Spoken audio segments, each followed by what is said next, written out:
Welcome. If you want to use AdBlock on your Xiaomi Mi 9 Lite, for the first you have to go for the Play Store.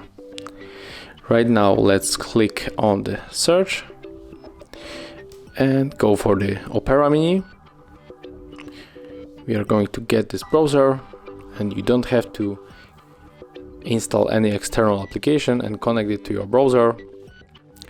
This is thanks to the partnership with the Opera Mini and the AdBlock Plus. So right now I'm gonna show you how it works.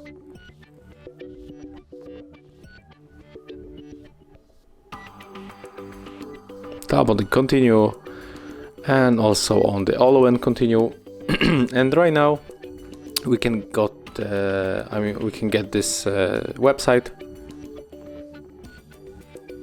And as you can see, here is the notifications that the first ads were blocked, and we can click on it. We got it. We can scroll right here and we can find ads here, and if you click on this spot right here, you will see that 10 ads were blocked.